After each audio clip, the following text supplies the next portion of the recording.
नबूवत अंजाम मुकद्दस मत्ती की अंजील उसका 24 बाब 1 ता 44 आयात तक। और यस्सू हैकल से निकल कर चला गया और उसके शागिर्द उसके पास आए ताकि उसे हैकल की इमारतें दिखाएं। उसने जवाब में उनसे कहा, क्या तुम ये सब चीजें देखते हो? मैं तुमसे सच कहता हूं कि यहाँ एक पत्थर भी पत्थर पर हरगिज छोड़ा ना जाएगा जो गिराया ना जाएगा। और जब वो कोहे जैतून पर बैठा था तो शागिर्द अलैदगी में उसके पास आए और कहा, हमें बता कि ये कब होगा और तेरी आमद और जमाने के अंजाम का निशान क्या है?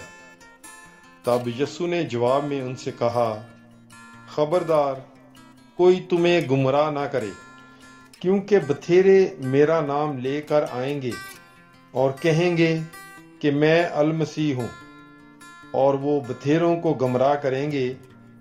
तुम लड़ाइयां और लड़ाइयों की अफवाह सुनोगे।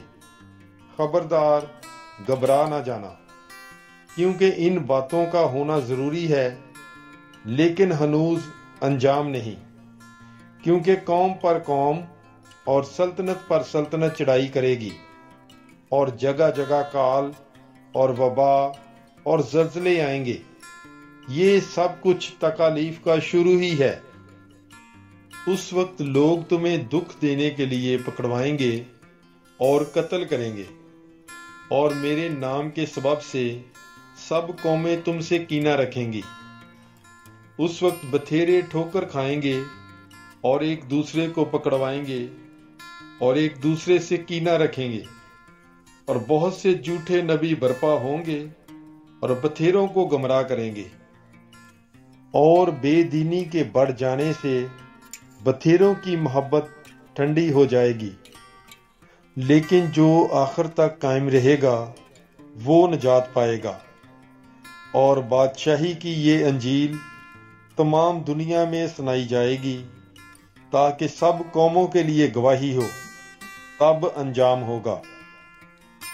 बस जब तुम उस मकरूह अतलाफ को, जिसका जिक्र दानियाल नबी की मार्फत हुआ, जाए मुकद्दस में खड़ा हुआ देखो, जो पढ़े वो समझ ले। तब जो यहूदिया में हो वो पहाड़ों पर भाग जाएं, और जो कोठे पर हो वो ना उतरे कि अपने घर से कुछ ले ले, और जो खेत में हो वो पीछे ना फिरे कि अपना चोगा ले। उन पर अफसोस जो उन दिनों में हामला हों और जो दूध पिलाने वाली हों। बस तुम दुआ करो कि तुम्हारा भागना जाड़े में या सब्बत के दिन ना हो, क्योंकि उस वक्त ऐसी बड़ी मुसीबत होगी कि दुनिया के शुरू से ना अब तक कभी हुई और ना कभी होगी। और अगर वो दिन घटाए ना जाते तो कोई बशर निजात ना पाता, लेकिन बरगजीदों की खातर वो दिन घटाए जाएंगे। तब अगर कोई तुमसे कहे कि देखो अल मसीह यहाँ है या वहां है, तो ना मानना, क्योंकि झूठे मसीह और झूठे नबी बर्पा होंगे और ऐसे बड़े निशान और अजीब काम पेश करेंगे कि अगर हो सकता तो वो बरगजीदों को भी गमराह कर देते। देखो, मैंने पहले ही तुमसे कह दिया है। बस अगर लोग तुमसे कहें कि देखो वो बियाबान में है, तो बाहर ना जाना, या ये कि देखो वो कोठरियों में है, तो यकीन ना करना। क्योंकि जैसे बिजली मशरक से चमक कर मगरब तक दिखाई देती है, वैसे ही इब्ने इंसान की आमद होगी। जहां कहीं लाश होगी वहां गिद्ध भी जमा हो जाएंगे। और फौरन उन दिनों की मुसीबत के बाद सूरज तारीक हो जाएगा और चांद अपनी रोशनी ना देगा, और सितारे आसमान से गिरेंगे और आसमान की कुव्वतें हिलाई जाएंगी। तब इब्ने इंसान का निशान आसमान पर जाहिर होगा, और उस वक्त जमीन के तमाम कबीले چھاتی پیٹیں گے اور ابن انسان کو بڑی قدرت اور جلال کے ساتھ آسمان کے بادلوں پر آتے دیکھیں گے۔ تب وہ نرسنگوں کی بڑی آواز کے ساتھ اپنے فرشتوں کو بھیجے گا اور وہ آسمان کے افق سے لے کر افق تک 4 ارکان سے اس کے برگزیدوں کو فراہم کریں گے۔ اب انجیر کے درخت سے یہ تمثیل سیکھو، جو ہی اس کی ڈالی نرم ہوتی ہے اور پتے نکلتے ہیں تو تم جانتے ہو کہ گرمی نزدیک ہے۔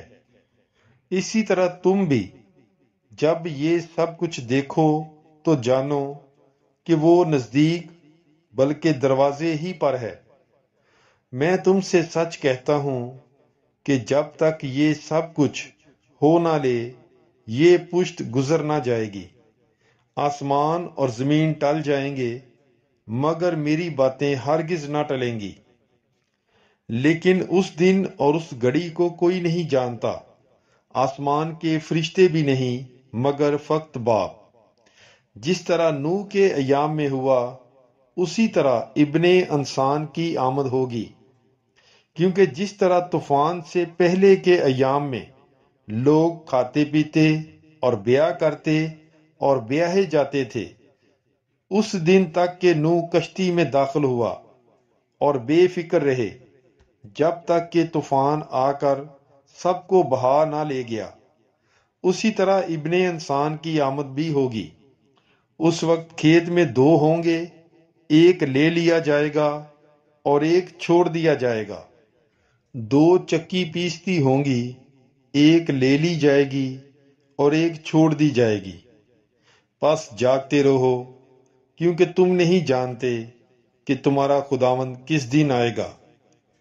لیکن یہ تم جانتے ہو کہ اگر مالک مکان کو معلوم ہوتا کہ کس گھڑی چور آئے گا تو البتہ جاگتا رہتا اور اپنے گھر میں نقب لگانے نہ دیتا۔ اس لیے تم بھی تیار رہو، کیونکہ جس گھڑی تمہیں گمان بھی نہ ہوگا ابن انسان آ جائے گا۔ پاک کلام کے پڑھے اور سنے جانے پر خداوند کی برکت ہو۔ خدا کا شکر ہو۔ God bless you. Bible is life.